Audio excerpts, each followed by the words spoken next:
ഇരിക്കും. ഹാ, ഇദ്ദേഹം മുമ്പ് പരിചയപ്പെട്ടിട്ടില്ല. ഇത് വി കെ മേനോൻ. മേനോൻ ദോഹയിലാണ് സ്വന്തം ബിസിനസ്സൊക്കെ ആയിട്ട്. നാട്ടിൽ ഞങ്ങൾ അയൽവക്കമാണ്. നാടെന്ന് പറയുമ്പോൾ പത്തനംതിട്ട, എലന്തൂര്, അതൊക്കെ ഞാൻ പഠിച്ചു വെച്ചിട്ടുണ്ട്. അയൽവക്കം എന്ന് മാത്രമല്ല, ഞങ്ങളൊരു കുടുംബം പോലെ കഴിയുന്നവരാണ് അന്നും ഇന്നും. ഓ, അത് മറന്നു. കുടിക്കാൻ എന്തെങ്കിലും കൊടുത്തോ? ഇല്ല. ആ, ഇതാണ് എൻ്റെ മകൻ്റെ അമ്മ. അടുക്കളയിൽ നിന്ന് വരകത്തേക്ക് വന്നോണ്ടിരിക്കുക, വാതിൽ വരെ എത്തി. എന്താ കുടിക്കാൻ? അങ്ങേക്ക് ഇഷ്ടമുള്ള എന്തും. ആ, എന്നാ തനിക്ക് ഇഷ്ടമുള്ളത് എന്തും ആയിക്കോട്ടെ. തിരക്കുണ്ടോ? തിരുമേനിക്ക് തിരക്കുണ്ടെങ്കിലേ ഉള്ളൂ. തൽക്കാലം വലിയ തിരക്കില്ല. അവിടെ കറിക്കരിയൽ വരെ ആയിട്ടുള്ളൂ. അത് കുട്ടികൾ നോക്കിക്കോളും. ആ, പ്രധാനപ്പെട്ട കാര്യം ചോദിച്ചില്ല. നളൻ നാരദനോട് ചോദിച്ചതുപോലെ വരവിന്നെങ്ങ് നിന്ന് എന്തിനി ചെയ്യേണ്ടു ഞാൻ. വിൺവാക്ക് പറയുന്നതല്ല, തിരുമേനിയെ നേരിട്ട് കാണണമെന്ന് വളരെ കാലമായി ആഗ്രഹിക്കുന്നു. ഈശ്വര. ഇന്നിപ്പോൾ മേനോൻ ചേട്ടൻ തൃശ്ശൂരിൽ ഞങ്ങളുടെ ഷൂട്ടിംഗ് ലൊക്കേഷനിൽ വന്നു. ഇവിടേക്കാണെന്ന് പറഞ്ഞപ്പോൾ കൂടെ കൂടി. എല്ലാം കൂട്ടിയിണക്കി നോക്കുമ്പോൾ ഒരു നിമിത്തം, അല്ലാണ്ടെന്താ പറയുക.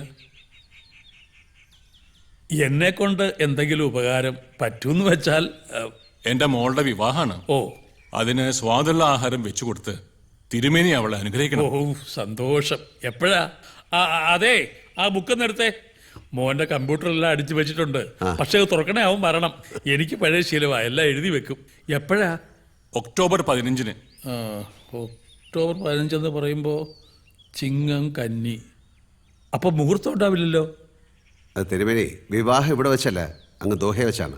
മേനോൻ ചേട്ടന് പരിചയമുള്ള ആൾക്കാരൊക്കെ ദോഹയിലാണ്. വരന്റെ അച്ഛന് നാട്ടിലേക്ക് ട്രാവൽ ചെയ്യാൻ പറ്റില്ല. അതുകൊണ്ട് ദോഹയെ വെച്ചാണ് കല്യാണം. അപ്പോൾ ദുബായ് വെച്ച് കല്യാണം, സദ്യ ഇവിടെ, അങ്ങനെയാ? അല്ലല്ല, രണ്ടും അവിടെ വെച്ച് തന്നെ. അപ്പൊ സദ്യ ഇവിടെ വെച്ചുണ്ടാക്കി അങ്ങോട്ട് കൊണ്ടുപോയി? അല്ല തിരുമേനി ദോഹയിലോട്ട് വരണം ഒരു 3 ദിവസത്തേക്ക്. നമ്മുടെ നാടിന്റെ രുചി അവിടെ ഉള്ളവരും അറിയണമെന്ന് മേനോൻ ചേട്ടന് വലിയൊരു ആഗ്രഹമുണ്ട്. ഓ, കഴിയുന്നതും ഒഴിവ് പറയരുത്. ഫോണിൽ പറയാതെ നേരിട്ട് വന്നത് അതുകൊണ്ടാണ്. അല്ല, അതെ, ഞാൻ വന്നത് തിരുമേനിയെ നിർബന്ധിക്കാനല്ല. പക്ഷെ മേനോൻ ചേട്ടൻ്റെ ആഗ്രഹം സാധിച്ചു കിട്ടണമെന്ന് എനിക്കൊരു ആഗ്രഹമുണ്ട്.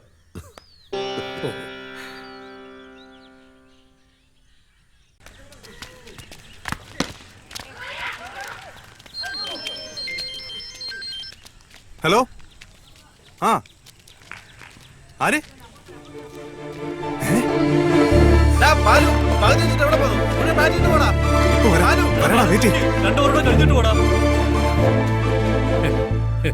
ഈ ഗ്യാസ് എന്ന് പറയുന്ന സാധനം ഞാൻ ഉപയോഗിക്കില്ല. വിറക് അതിൽ തന്നെ വേവണമല്ല. ഈ തെങ്ങും റബ്ബറും ഒന്നും പറ്റില്ല. നല്ല പുളിമ്പറക് തന്നെ വേണം.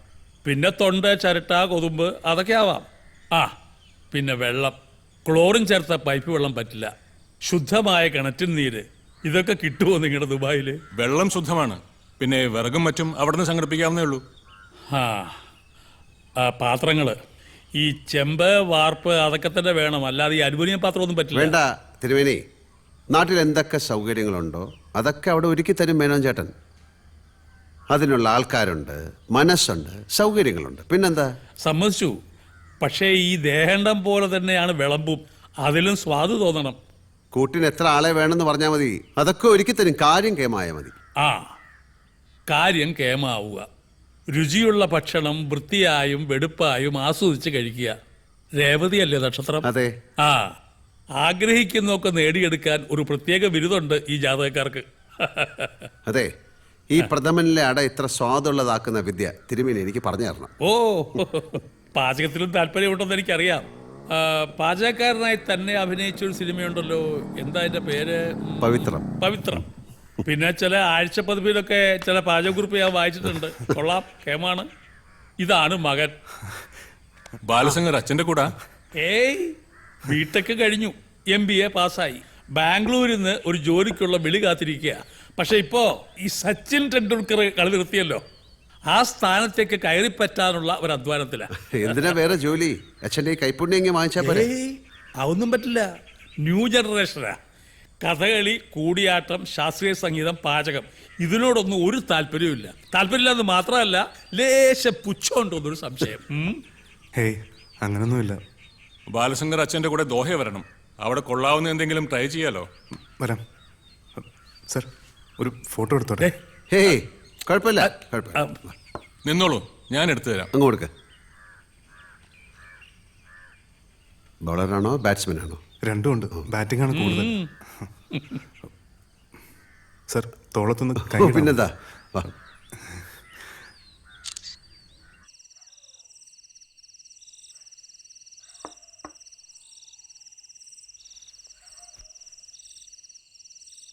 മനസ്സ് കഴിക്കുന്നിടത്തല്ലല്ലോ. അല്ല, നാളെയെങ്കിലും അവരെ വിവരം അറിയിക്കട്ടെ. മോള് വിളിച്ചിരുന്നു.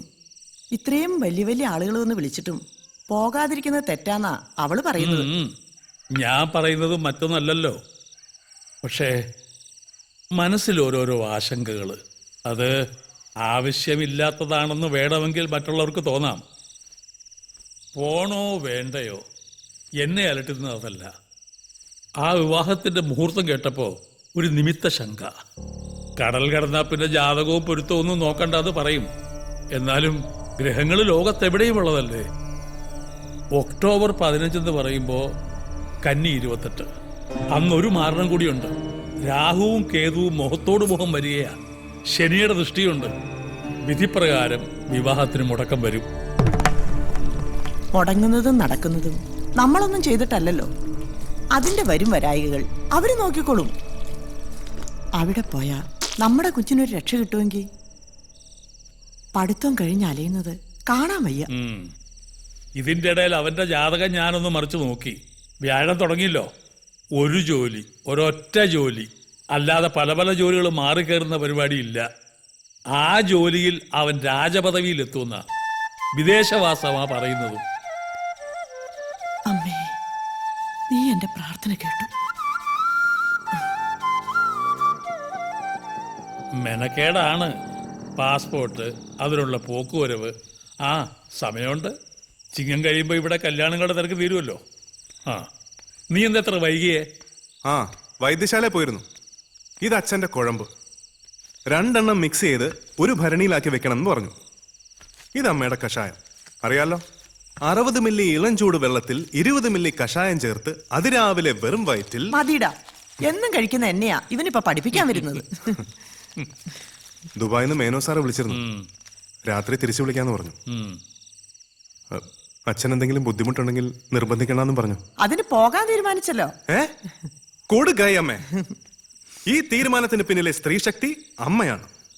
എന്നാല് ഈ സ്ത്രീ ശക്തിയോട് നീ പറഞ്ഞേക്ക് എന്റെ കൂടെ നിന്റെ അമ്മ ഉണ്ടാവണം. അല്ലാതെ ഒരിടത്തേക്ക് ഞാനില്ല. അമ്മ വരുന്നില്ലേ? ബെസ്റ്റ്. പിന്നെ എന്ത് ഗൾഫ്? ഇത് നമ്മളെല്ലാരും കൂടെ ഉള്ള ഒരു സ്റ്റൈലും ട്രിപ്പ് അല്ലേ? അന്യദേശമാണ്, മത്സ്യമാംസാദികൾ ഭക്ഷിക്കുന്നവരാണ്, കക്കൂസി പോയ കടലാസ് ഉപയോഗിക്കുന്നവരാണ്. ഇങ്ങനെ ഓരോന്ന് പൊറുപൊറുക്കാൻ തുടങ്ങും. എന്റെ അമ്മ ഈ ഗൾഫ് എന്ന് പറഞ്ഞാൽ ഇപ്പൊ പഴയതുപോലൊന്നും അല്ല. ഇവിടെ കിട്ടുന്ന എല്ലാ സാധനവും അവിടെയും കിട്ടും. രാവിലെ തൊഴാൻ പോണെങ്കിൽ അമ്പലം വരെ ഉണ്ട്. അതെ, ഏത് നാട്ടിലായാലും നമ്മുടെ ഉള്ളു ശുദ്ധമായി സൂക്ഷിച്ചാൽ മതി. ശുദ്ധി എന്ന് പറയുന്ന അഗ്നിയാ. വേണ്ടാത്തതെല്ലാം അവിടെ സ്വയം ദഹിച്ചോളും. അതെ. ആ ആ നമ്മുടെ ചുറ്റുവട്ടത്തൊക്കെ ദോഹയിൽ പണിയെടുക്കണ ചിലരൊക്കെ ഉണ്ട്. ഓരോരുത്തരെ കാണുമ്പോഴും നമ്മൾ പറയും അബ്ദുവിന്റെ കാര്യം. ഒരു കണ്ടുപിടിക്കാത്തതാണോ മെനക്കെടാത്താണോ എന്ന് നമ്മക്കറിയില്ല. ഇപ്പൊ എത്ര കൊല്ലായി ഉമ്മ? 9 വർഷമായി മോനെ. ഇവന്റെ തള്ള ഇവനെ പ്രസവിച്ച് 1 മാസമായപ്പോ പോയതാ ഓൻ. അങ്ങനെ ഇരിക്കുമ്പോ ഒരു എഴുത്ത് വരും.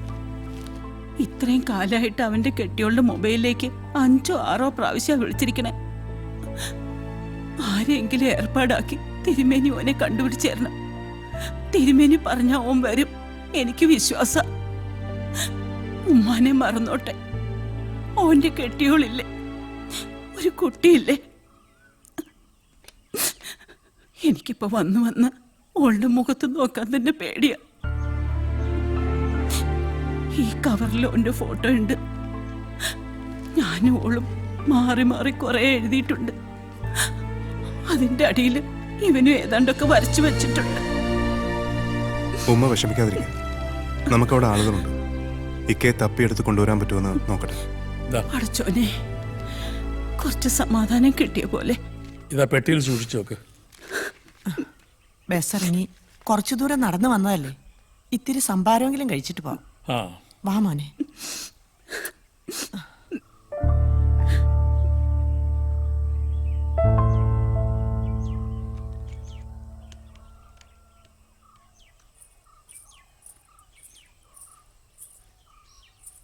എന്താ അമ്മയുടെ കയ്യിലൊരു സഞ്ചി തിന്നാൻ കൊള്ളാവുന്ന വല്ലതും ആണോ?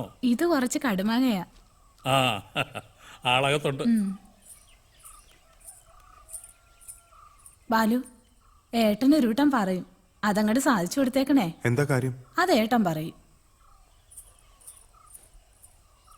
ആ ഗോന്നരെ, താനും ബാലും ഒരാഴ്ച മുമ്പ് പോണം. അവിടുത്തെ ഒരുക്കങ്ങളൊക്കെ നോക്കണം. പോരായ്ക എന്തെങ്കിലും ഉണ്ടെങ്കിൽ വിളിച്ചു പറയണം. ലിസ്റ്റ് അനുസരിച്ചുള്ള പച്ചക്കറിയും പലവഞ്ഞനും ഒക്കെ സംഘടിപ്പിച്ച് വെക്കണം. ഞങ്ങള് 3 ദിവസം മുമ്പങ്ങ് എത്താം. വിളമ്പുകാർ തലേന്ന് വന്നാലും മതി. ഞാൻ പറയുന്നത് മനസ്സിലായോ? മനസ്സിലായി. ആ പിന്നെന്തായി ഗോവിന്ദ, പാൻറ്റൊക്കെ തയ്ച്ചോ? പാൻറ്റോ? പിന്നെ തന്റെ മുണ്ടും കോടൊന്നും പറ്റില്ല. വിമാനത്തിൽ കയറണമെങ്കിൽ നല്ല പാൻറ്റും കോട്ടും ഒക്കെ വേണം. അയ്യോ, അതൊന്നും ബാലു പറഞ്ഞില്ലല്ലോ. പറഞ്ഞില്ലായിരുന്നു? ഇല്ല. അപ്പൊ കുഴയല്ലോടാ ബാലുവേ. പാന്റ് ഇപ്പം എന്റെ പഴയത് 1-2 തപ്പിയെടുക്കാം. പക്ഷേ കോട്ടിന്റെ കാര്യം ഇപ്പൊ എന്ത് ചെയ്യുന്ന? കോട്ടൊരെണ്ണം വേണേ ആരോടെങ്കിലും കടം വാങ്ങാം, ഇല്ലേ തപ്പിക്കാം, സമാധാനമുണ്ട്. ഇപ്പൊ അതല്ല. കല്യാണം കഴിഞ്ഞ അമ്മിനിയെ ഞാൻ എങ്ങും കൊണ്ടുപോയിട്ടില്ല. അവളും കൂടെ പോന്നോട്ടെ എന്ന് ഒരാഴ്ച അയച്ചിരുന്നാൻ തുടങ്ങിയിട്ടില്ല. അതൊരു മണി അടിക്കാനാ ഈ കടുമാകാൻ ഭരണി. ഇനി എങ്ങനെ ശരിയാവാനാ ഗോവിന്ദേട്ടാ? 15 പേരുടെ ലിസ്റ്റും പോയി അവരുടെയൊക്കെ വിസയും ടിക്കറ്റും റെഡി ആയിക്കൊണ്ടിരിക്കുക. 15 പേരോ? അതെന്തിനാ? 5 ദേഹെണ്ണം, 10 പേര് വിളമ്പ്. ആ വിളമ്പിന്റെ 10 പേരുടെ കൂട്ടത്തില് അമ്മണിയെ കൂടി ദേഹണ്ണത്തിന് ഒരു സഹായം ആവുമല്ലോ. ഇല്ലെങ്കിൽ കിടന്നു പൊറുക്കാനൊക്കൂല. ഇനി ഒരാളെ വെട്ടി ഒരാളെ കയറ്റി അതൊന്നും നടക്കില്ല. ഇങ്ങനൊരു വ്യാമോഹം ഉണ്ടെങ്കിൽ അത് നേരത്തെ പറയണ്ടേ എന്റെ ഗോവിന്ദേട്ടാ? ഇന്ന് അവൾ എന്നെ കൊല്ലും. അതിനിത് ടൂറൊന്നും അല്ലല്ലോ. ഞാൻ അവളെ പറഞ്ഞ് മനസ്സിലാക്കിക്കോളാം. താ സമാധാനായിട്ടിരിക്കും. ആ